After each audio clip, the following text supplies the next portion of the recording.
थोड़े से एमसीक्यूज रह गए, जल्दी से सॉल्व कर लेते हैं कि most common malignant tumour of the testis क्या है, सेमिनोमा है, ठीक है, ये हमने पहले डिस्कस किया था। 20 years old women noticed multiple watery lesions on the perineum. Watery नहीं इन्होंने कहना चाहिए था, इनको कहना चाहिए था वॉटी लीजन्स, ठीक है, वॉट्स बने हुए हैं। Scraping from one of the lesion produces cells which are cytologically consistent with the koilocytes, ठीक है। तो आपको पता है कॉलोसाइट्स किस में होते हैं, ह्यूमन पेपिलोमा वायरस में होते हैं, ठीक है। Koilocytes are present in the human papilloma virus, ठीक है। Which of the following is most radio sensitive.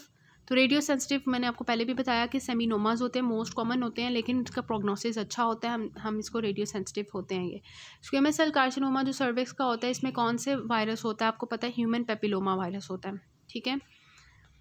Nephrotic syndrome जो होता है, इसमें क्या होता है, इसमें प्रोटीन यूरिया होता है, एडेमा होता है, हाइपरलिपिडीमिया होता है, पहले भी हमने डिस्कस किया था इसको। नॉर्मल रेफरेंस रेट जो क्रिएटिनिन क्लियरेंस की होती है वो कितनी होती है, नॉर्मल जो क्रिएटिनिन क्लियरेंस की होती है 50 to 80, 80 to 120, 140 to 80, 180 and 180 to 230। और अगर ई जो है वो भी इन्होंने दिया हो 240 to 280, तो इसमें बी वाला आंसर होगा जो कि है 80 to 120, ठीक है। 120 ml पर मिनट, ठीक है, 80 to 120 ml पर मिनट। तो इसको अपनी बुक पे कहीं नोट कर लें, क्योंकि वैल्यूज़ जो होती हैं ना ये आपको एंड पे रिवाइज करनी पड़ती हैं, ठीक है। क्रिएटिनिन जो होती है उसकी, और ये आपको जो है सिनेरियो में भी हेल्प करेगी कि 80 to 120 जो होता है इसका ml पर मिनट क्लियरेंस होती है नॉर्मल, ठीक है। फिर आता है कि ये वाला हमने पहले कर लिया था, 7 years ओल्ड, ये भी हमने पहले किया था ना कि 7 years ओल्ड बच्चा है और उसकी जो है स्वेलिंग हो रही है एंकल पे, और पेरीऑर्बिटल और फिर जनरलाइज्ड एडीमिया हो गया है, और नेगेटिव है ब्लड एंड ग्लूकोज और प्रोटीन यूरिया मिल रहा है। तो ये बच्चा है ना छोटा, तो इसमें क्या होगा, मिनिमल चेन डिजीज़ होगी, ठीक है। Common aetiological agent of the acute pyelonephritis जो होता है वो ई कोलाई होता है, ठीक है। E coli is a most common जो हमारे पास होता है, ठीक है। इसके अलावा आपको पता है इसमें वी हैव द सूडोमोनास भी होता है, इसमें इंटेरोबैक्टर भी होता है, इसमें क्लैप्सियला भी होता है, लेकिन E coli is a most common, ठीक है, यूटीआई का कॉज है। Which of the following is a good prognostic factor in the breast cancer, grade 3 tumour, prognostic factor अच्छा होगा, ग्रेड 3 का नहीं होगा ना, ठीक है। और HER2 पॉजिटिव जो होती है वो भी मतलब ऐसा इसमें P53 की म्यूटेशन आ रही होती है, लेकिन इतना इसकी अच्छी प्रोग्नोसिस नहीं होती, ठीक है। लिम्फ नोड इन्वॉल्वमेंट, ये भी इसकी अच्छी प्रोग्नोसिस नहीं होती। Mutation in the BRCA2 gene, BRCA2 की जो जीन की म्यूटेशन होती है वो भी एज सच इसमें इन्वॉल्व होगी, लेकिन oestrogen receptor positivity, oestrogen receptor जो पॉजिटिव होता है ना वो उसमें होता ही आपका BRCA2 जीन की म्यूटेशन है, लेकिन इसकी फिर वो वाली कैटेगरी आ जाती है लो प्रोलिफरेटिव वाली। तो ईस्ट्रोजन रिसेप्टर पॉजिटिविटी प्रोग्नोसिस अच्छा है कैंसर का, मीन्स आपको समझ आई कि prognosis of the breast cancer के good prognostic factor in the के मतलब हम कह सकते हैं कि ब्रेस्ट कैंसर जो है इसका प्रोग्नोसिस अच्छा है, इसका सर्वाइवल रेट जो है वो अच्छा होगा कि वो ईस्ट्रोजन रिसेप्टर पॉजिटिव है। ईस्ट्रोजन रिसेप्टर पॉजिटिव होगा तो हम इजीली कैंसर सेल्स को जो है वो टेमोक्सिफिन देंगे, और उससे क्या होगा कि ईस्ट्रोजन रिसेप्टर जो होगा वो उसका ख़त्म हो जाएगा और फिर वो कैंसर सेल जो है मर जाएंगे, ठीक है। फिर 60 years old female with an abdominal mass underwent laparotomy that reveals multiple ovarian masses, ठीक है। Bilateral oophorectomy was performed and biopsy of the mass revealed Krukenberg tumour. तो इससे हमें क्या पता चलेगा कि ये जो कैंसर है जो आया हुआ है, हमने देखा था this was a ovary, this was a GIT, जो ओवरी से जीआईटी की तरफ जाएगा दैट वॉज सूडोमेक्सोमा ब्रेटनाई, जो जीआईटी से ओवरी की तरफ आएगा वो क्रूकेनबर्ग ट्यूमर होता है। तो क्रूकेनबर्ग ट्यूमर जो होता है वो ओवरी की तरफ मेटास्टाइज करके आता है। Pap smear of the 65 years old nulliparous female reveals the cells जो कि स्क्वेमस सेल कार्सिनोमा के हैं। Which of the following condition most contributed to the malignancy that is human papilloma virus, ठीक है। Features of nephritic syndrome includes all except, इसमें haematuria हो रहा होता है, इसमें ओलिगोयूरिया होता है, एजोटीमिया होता है, इसमें प्रोटीन यूरिया जो होता है वो 1 ग्राम पर डे से कम होता है, जबकि जो हमारा होता है 3.5 से ज़्यादा हो जाएगा तो वो हमारे नेफ्रोटिक सिंड्रोम में चला जाएगा, मतलब प्रोटीन यूरिया इतना ऐसा नहीं होता। लेकिन लिपिड कास्ट जो होते हैं ये आपको किस में मिल रहे होते हैं, नेफ्रोटिक में मिलते हैं, ठीक है। Causes of secondary hypertension include all except, तो सेकेंडरी हाइपरटेंशन जो होता है इसमें कौन कौन से कॉजेज़ होते हैं, सेकेंडरी हाइपरटेंशन इज़ समथिंग कि जो आपको किसी और वजह से हाइपरटेंशन हुई है, मतलब कि ऑलरेडी कोई कॉज था जिसकी वजह से हाइपरटेंशन हुई है। तो रीनल आर्टरी स्टेनोसिस होगी तो रीनल एंजियोटेंसिन सिस्टम एक्टिवेट हो जाएगा और उसकी वजह से हाइपरटेंशन हो सकती है। एड्रीनल कॉर्टेक्स का अगर कार्सिनोमा हो जाता है तो उसकी वजह से वो बहुत ज़्यादा एल्डोस्टेरोन प्रोड्यूस करना शुरू कर देगा, तो ये हो सकता है। ठीक है, उसके बाद chronic pyelonephritis minimal change disease. Minimal change disease में हाइपरटेंशन होती है, मिनिमल चेंज डिजीज़ में हाइपरटेंशन होगी। ठीक है, लेकिन एज सच जो है वो मतलब कि किडनी की डिज़ीज़ है ना, मतलब कि उसमें हाइपरटेंशन एज सच जो है वो इसमें मिनिमल चेंज डिजीज़ में वैसे ना, क्योंकि नेफ्रोटिक सिंड्रोम है तो इसमें हाइपरटेंशन एज सच नहीं होती, लेकिन हम इसको कंसिडर कर सकते हैं। रीनल आर्टरी फाइब्रोमस्कुलर डिस्प्लेसिया जो है इसमें भी आपके पास जो है वो हाइपरटेंशन होगी। ठीक है, लेकिन क्रोनिक पायलोनेफ्राइटिस के क्लिनिकल फीचर्स में अगर हम देखें तो इसमें जो है हम अगर देखें तो इसमें ऐसा जो है सेकेंडरी हाइपरटेंशन नहीं हो रही। ठीक है, हम इसको एक्सक्लूड करेंगे। ठीक है, प्रोटीन यूरिया होता है इसमें और प्रोग्रेसिव किडनी डिजीज़ होती है। और pyelonephritis actually what it is actually the chronic inflammation of the kidney ना, तो उसमें भी हैव द, पहले भी हमने इसका एमसीक्यू डिस्कस किया था कि इसमें थायराइडाइजेशन हुई होती है, लेकिन हाइपरटेंशन के साथ ऐसा जिसकी एसोसिएशन नहीं है। ठीक है, जो ग्लोमेरुलस के लेवल पे कोई प्रॉब्लम हो या रीनल की जो शुरू वाली आर्टरी है ना उसमें कोई प्रॉब्लम चल रही हो तो फिर हाइपरटेंशन हम कंसिडर कर सकते हैं। लेकिन किडनी के अंदर कोई प्रॉब्लम चल रही है, इंट्राडीनल प्रॉब्लम है, तो उसकी वजह से ऐसा नहीं होगा। ठीक है, hypertension. A patient with hemoptysis with the renal failure reveals crysenteric proliferative glomerulonephritis and linear deposits. Linear deposits किस में होते हैं हमने पहले भी डिस्कस किया, गुड पास्चर्स में होता है। All of the following are risk factor for the endometrial carcinoma except, तो एंडोमेट्रियल कार्सिनोमा में ओबेसिटी का बहुत ज़्यादा रोल होता है क्योंकि इसमें से ईस्ट्रोजेंस निकलते हैं और फिर वो ज़्यादा कार्सिनोमा करवाते हैं। डायबिटीज़ का रोल होता है ऑब्वियसली, हाइपरटेंशन का भी होता है, इनफर्टिलिटी का भी होता है। ठीक है, लेकिन हर्पिस सिम्प्लेक्स वायरस का जो है वो इस एसएचएस के साथ एसोसिएशन नहीं है। ठीक है, एंडोमेट्रियल कार्सिनोमा का। जो the following neoplasm is, infertility में ये होगा ना कि उसकी जो ईस्ट्रोजन होगी वो ज़्यादा हो जाएगी ना, क्योंकि उसकी साइकिल ज़्यादा चल रही है। जो the following neoplasm is derived from all 3 germ layers, तो ये आपको पता होगा teratoma. Which are the following endometrial lesions is the higher risk of the developing endometrial carcinoma, तो जिसमें एटीपिया ज़्यादा होगा वो बहुत ज़्यादा मैटर करता है। और दूसरा ये कि कॉम्प्लेक्स हाइपरप्लेजिया, आपको पता है एंडोमेट्रियल जो ये होती हैं लीजन्स दो तरह की होती हैं, सिंपल होती हैं, कॉम्प्लेक्स होती हैं। फिर सिंपल और कॉम्प्लेक्स के आगे से दो टाइप्स होती हैं, विद एटीपिया एंड विदाउट एटीपिया। तो जिसमें एटीपिया ज़्यादा होगा, जिसमें कॉम्प्लेक्स हाइपरप्लेजिया होगा, मीन्स के आपके पास जो है ग्लैंड्स जो हैं वो बहुत ज़्यादा होंगे बैक टू बैक। ठीक है, ग्लैंड्स बहुत ज़्यादा होंगे। ठीक है, वो कॉम्प्लेक्स हाइपरप्लेजिया होगा तो उसमें ज़्यादा चांसेस होंगे। 37 years old women complains to her gynecologist of discomfort during intercourse and placement of the tampon. Physical examination will demonstrates the flocculent swelling below the skin of the posterolateral part of one of the labium majora. ठीक है, तो विच of the following is the diagnosis. ठीक है, तो हमने जब Pathoma में discuss किया था कि here was the actually the Bartholin gland, जो कि हमारे बोथ साइड्स ऑफ जो होता है वेस्टिब्यूल वहाँ पे ओपन हो रहा होता है। अब वो ये कह रही है कि वहाँ पे मुझे बहुत पेन है, डिस्कम्फर्ट हो रही है ड्यूरिंग इंटरकोर्स। ठीक है, और मैंने टैम्पॉन प्लेस किया था।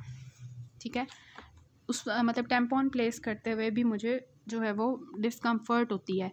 जब हमने देखा तो वहाँ पे फ्लॉकुलेंट स्वेलिंग थी स्किन के नीचे पोस्ट्रोलेटरल पार्ट, तो ये पोस्ट्रोलेटरल पे ही होता है, मतलब the here is the vaginal orifice, here is the urethra, sorry urethra तो आगे होता है, urethra, here is the vaginal orifice. तो ये लेबिया जो होता है मेजोरा, उसके पोस्ट्रोलेटरल एंड पे इस तरह के सिस्ट बने होते हैं, सॉरी बार्थोलिन ग्लैंड्स होते हैं।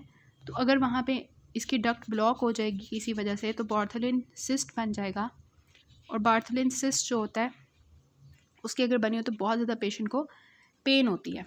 ठीक है, डिस्कम्फर्ट होती है, पेन होती है, और जो है इस तरह के साइंस आ रहे होते हैं। इसको मैं अगर आपको इसका पेज नंबर बताऊं तो दैट इज़ एक्चुअली द, आपके पहले ही फीमेल रिप्रोडक्टिव जो सिस्टम है ना उसके पहले ही पेज पे लिखा हुआ है, पेज नंबर 137। ठीक है, तो it is a cystic dilation of the Bartholin glands, ठीक है, जिसमें क्या होता है कि म्यूकस लाइक फ्लूइड जमा हो जाता है और रिप्रोडक्टिव एज की फीमेल्स में ज़्यादा कॉमन होता है।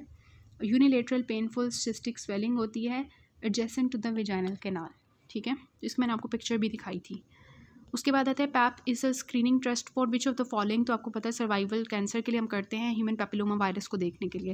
Which of the following neoplasm is characterised by Schiller Duval bodies, तो ये कौन सा होता है? यॉक्सैक ट्यूमर, इसकी मैंने आपको दिखाई थी कि ग्लोमेरुलस होता है, मतलब ग्लोमेरुलस लाइक लीयंस होती हैं इसकी, ऐसे लगता है जैसे किडनी के ग्लोमेरुलाए हैं उसकी विजरल और पैराइटल एपिथेलियम, तो that is actually the yolk sac tumour, ठीक है। तो ये तो आपको इसकी पता होना चाहिए। Which option out of the following is best suited और closely link to the papillary necrosis. Papillary necrosis means कि अब किडनी में नेक्रोसिस हो गई है, नेक्रोसिस मीन्स कि वो डेड हो रहा है ना, उसकी पेपिले जो है वो डेड हो रहे हैं। तो डेड किस वजह से हो सकते हैं? डायबिटीज़ की वजह से हो सकते हैं। डायबिटीज़ की वजह से आपको पता है कि हमने अभी भी डिस्कस किया कि जो डायबिटीज़ की वजह से मोस्टली जो उसकी रीनल की वेजल्स होती हैं ना, उनमें आपकी आर्टेरियोस्क्लेरोसिस स्टार्ट हो जाती है। आर्टेरियोस्क्लेरोसिस जिसमें मोस्टली डायबिटीज़ की वजह से जो होती है दैट इज़ हाइलीन आर्टेरियोस्क्लेरोसिस, ठीक है। और जो है उसके बाद आपका आता है कि एनाल्जेसिक नेफ्रोपैथी अगर हो जाए एनाल्जेसिक्स कंज्यूम करने की वजह से, ठीक है। सिकल सेल डिजीज़ में ऑब्वियसली आर्टरी हमारी डैमेज होगी, ठीक है, वहाँ पे ब्लड वेजल्स जो है वो ब्लॉक हो जाएंगी सिकल सेल्स की वजह से, ऑब्स्ट्रक्शन की वजह से, सारी जो हैं पेपिलरी नेक्रोसिस करवाएंगी, ठीक है। 10 years old female presented with a history of sore throat, ठीक है, फॉलोड बाय उसकी किडनी डैमेज हो गई होगी। Haematuria azotaemia which of the following organism in this case causes nephritic syndrome, तो नेफ्राइटिक सिंड्रोम इसमें कौन सा ऑर्गेनिज्म कॉज करता है? स्ट्रेप्टोकोकस बी हिमोलिटिक, ठीक है, पोस्ट स्ट्रेप्टोकोकल ग्लोमेरुलोनेफ्राइटिस हुआ हुआ है पेशेंट को। 12 years old boy presents with the hematuria, urinalysis shows RBCs casts. Boy has complaints of mild hearing impairment and decreased visual acuity, तो उसको क्या होगा? याद है वो एलपॉट सिंड्रोम जिसमें हमारी कान भी ख़राब हो रहे थे, विजुअल एक्विटी भी, एक्चुअली उसमें होता क्या है, उसमें कॉलेजिन जो होता है ना उसका डिफेक्ट होता है, ठीक है। जो कॉलेजिन होता है उसका डिफेक्ट होता है जिसकी वजह से ये एलपॉट सिंड्रोम होता है। जब कॉलेजिन नहीं होता उसमें उसकी जीन्स की एब्नॉर्मेलिटी आती है, उसकी वजह से क्या होता है कि एक तो हियरिंग लॉस होता है पेशेंट को, दूसरा उसके लेंस की जो प्रोटीन्स होती हैं वो भी सही नहीं बनती, कैटरेक्ट के साथ पेशेंट आ सकता है, ठीक है। और इसके अलावा जो है आपका है कैटरेक्ट के साथ पेशेंट आ सकता है, और साथ में ये है कि ऑक्यूलर डिस्टर्बेंसेस, कोलेजन टाइप 4 की डेफिशिएंसी होती है इसमें, ठीक है। तो ये होगा इसका Alport syndrome. 5 years old boy with a tea coloured urine, oliguria, periorbital oedema, sore throat, ठीक है, एसोटाइटराइज्ड, कौन सा याद आ रहा है आपको? पोस्ट स्ट्रेप्टोकोकल याद आ रहा है ना, urine positive for the blood and RBCs, तो ये कौन सी होगी? Antibody against the glomerular basement membrane antigen, ठीक है। बाकी ये वाली जो चीज़ें हैं ये इसमें नहीं आएंगी, सॉरी, इम्यून कॉम्प्लेक्स डिपॉजिट्स। अच्छा, ये antibody against the glomerular basement membrane antigen जो है ये आपकी इसमें आ सकती है ना वैसे, लेकिन इम्यून कॉम्प्लेक्स डिपोजिशन होती है मोस्टली। अच्छा, ये वाला जो है ना ये आपका आ रहा है in case of the good pastures, ठीक है, उसमें ग्लोमेरुलर बेसमेंट मेम्ब्रेन के अगेंस्ट एंटीबॉडी बनती है, इम्यून कॉम्प्लेक्स नहीं बनते, तो इम्यून कॉम्प्लेक्स जो डिपोजिशन होती है वो इसमें आएगी, ठीक है। सो ये इसका आंसर होगा। अच्छा, in minimal change disease of the kidney principal लीयंस is in the, minimal change disease में जो प्रिंसिपल लीयन इसकी बनती है वो कहाँ पे होती है मिनिमल चेंज डिजीज़ में? तो वो आपके पोडोसाइट्स डैमेज होते हैं ना इसमें। पोडोसाइट्स आपके कहाँ होते हैं? विज़ुअल एपिथेलियल सेल्स में होते हैं, पेराइटल में तो नहीं होंगे, मेसेंजर सेल्स में भी इसका कोई काम नहीं है, एंडोथेलियल सेल्स में भी इसका कोई काम नहीं है, पोडोसाइट्स की तरफ ये होगी, ठीक है। तो हाल ही जो हमारी विज़ुअल एपिथेलियल सेल्स है ना उनके ऊपर इनकी होती है, visual epithelial cells means podocytes, ठीक है। जो उसके बाद आता है 28 years ओल्ड मैन है, उसको मॉडरेट प्रोटीन यूरिया हाइपरटेंशन है, और वहाँ पे उसको जो है नॉर्मल पेयरिंग ग्लोमेरुलाई भी मिल रहे हैं और हाइलिन मटेरियल डिपोजिशन मिल रही है, ठीक है। नो इंक्रीज सेलुलरिटी और necrosis is noted in the abnormal glomeruli, additional there is a cystic dilation of the renal tubules, some of which are filled with a proteinaceous material. Electron microscopy में हमें focal fusion मिल रही है podocytes की। Immunofluorescence में हमें IgM-C3 deposits मिल रहे हैं। Mutation हमें किस में मिल रही है, NPSHS2, ठीक है, product of which is found within the cell slit diaphragm न्यूक्लियोमेटल्स। इसमें जो मेन चीज़ आ रही है ना, मेन चीज़ आ रही है वो ये जीन की म्यूटेशन है, ठीक है, और हमें स्लिट डायफ्राम जो होता है ग्लोमेरुलस की उसके प्रोडक्ट है, ठीक है। तो ये आपका है नेफ्रिन, ठीक है। जब आपकी इसमें म्यूटेशन आती है ना आपकी NPHS2 में, ठीक है, तो उसकी एक्चुअली आपको पता है वो जो हमारे पोडोसाइट्स होते हैं, ठीक है, उनका एक दूसरे के साथ लिंकेज होता है स्लिट डायफ्राम के थ्रू, जो मैंने आपको एनाटॉमी में दिखाया था, और वो एक दूसरे के साथ जो है नेफ्रिन के साथ एसोसिएटेड होते हैं, ठीक है। तो इसमें उस स्लिट डायफ्राम की बात की जा रही है जिसमें जो म्यूटेशन आई हुई है वो जीन है NPHS2, ठीक है। तो इसमें जो है N से आप याद रख लें कि इसमें नेफ्रिन की म्यूटेशन है, और बाकी उन्होंने यही बताया हुआ है कि उसके प्रोटीन यूरिया हो रहा है, हाइपरटेंशन हो रहा है, मतलब कि स्लिट डायफ्राम ख़राब हो गया, उसकी नेफ्रिन ख़त्म हो गई है, ठीक है, उस वजह से ऑब्वियसली उसको प्रोटीन यूरिया, हाइपरटेंशन, ठीक है, और नॉर्मल ग्लोमेरुलाई भी हैं, और कहीं पे हाइलन मटेरियल डिपॉजिट हुआ हुआ है, increase cellularity, necrosis, cystic dilation, proteinaceous material, focal fusion of podocytes fuse कर गए एक दूसरे के साथ नेफ्रिन ना होने की वजह से, ठीक है, और वहाँ पे हमें डिपॉजिट्स मिल रहे हैं ग्रैनुलर, ये सारा होगा, ठीक है, ख़त्म होने वाले हैं बस। 28 years old man with a history of malaise and hemoptysis presents with the acute onset of renal failure, ठीक है, एकदम से उसका रीनल फेलियर की तरफ जा रहा है, उसको ब्लडी वॉमिटिंग आ रही है, मीन्स कि उसके लंग्स में कोई प्रॉब्लम चल रही है, साथ में क्रिएटिनिन लेवल ज़्यादा है, यूरिया लेवल ज़्यादा है, लेकिन एंटी न्यूट्रोफिलिक साइटोप्लाज्मिक एंटीबॉडीज़ में नहीं है और एंटी न्यूक्लियर एंटीबॉडीज़ भी नहीं है, ठीक है। और फिर माइक्रोस्कोपिक प्रेजेंस ऑफ RBCs हैं, RBC कास्ट हैं, renal biopsy reveals a crescents within the Bowman space of many glomeruli, ठीक है, बायोमेन स्पेस में ही होते हैं ना क्रीसेंट्स। इम्यूनोफ्लोरेसेंस में हमें लीनियर डिपॉजिट्स मिल रहे हैं, तो क्या होगा, अच्छा ये इसमें आपका जो है वो रैपिडली प्रोग्रेसिव ग्लोमेरुलोनेफ्राइटिस हो रहा है ना, एक्यूट ऑनसेट हो रहा है, और उसकी कैटेगरी में वो बता रहे हैं कि उसमें आपको क्या नज़र आ रहा है, क्रीसेंट्स नज़र आ रहे हैं और आपको कोई लीनियर पैटर्न मिल रहा है। तो लीनियर पैटर्न किस में होता है, गुड पास्चर्स में होता है ना, और देखें गुड पास्चर में लंग के भी सिम्टम्स आ रहे हैं, हेमोप्टासिस के साथ पेशेंट आ रहा है, तो इसका गुड पास्चर्स होगा। Malignant signet ring cell carcinoma in the ovaries, तो ओवरीज में जो मेलिग्नेंट कह रही मेटास्टेटिक कार्सिनोमा होता है जो GIT से आता है, हमने पहले भी कहा वो क्रूकेनबर्ग होता है, ठीक है, बाकी ये सारे ओवरी के अंदर अराइज करते हैं। 37 years old female presents diagnosed to have the invasive ductal carcinoma of the right breast. Her mother and the maternal aunt have had the breast cancer below 40 years of age. What genetic mutation is likely to carry? तो याद रखना है कि जो हमारी होती है ना जेनेटिक म्यूटेशंस, मतलब कि फैमिलियल टाइप कैंसर्स, उसमें हमारी बर्सा म्यूटेशंस ही आती हैं, बर्सा 1 एंड बर्सा 2, ठीक है, मतलब कि ये आपकी हेरिडिटरी होती हैं, फैमिली में रन कर रही होती हैं, बर्सा 1 बर्सा 2। और फिर ये होता है कि जिनको आपको पहले से पता होता है बर्सा 1 की म्यूटेशन है इनके अंदर, तो हम उनकी क्या करते हैं, एक तो ओवरीज भी रिमूव करवा देते हैं शुरू में ही, और दूसरा हम उनकी जो है वो ब्रेस्ट भी रिमूव करवा देते हैं, प्रोफिलेक्टिक मेस्टेक्टमी करते हैं, प्रोफिलेक्टिक जो है वो आपका ओवरी को रिमूव करवा देते हैं ताकि उनको ब्रेस्ट कैंसर डेवलप ही ना हो, लेकिन ये है कि उनको हम अंडर ऑब्जर्वेशन रखते हैं, और ये बर्सा 1 और बर्सा 2 ही होती हैं।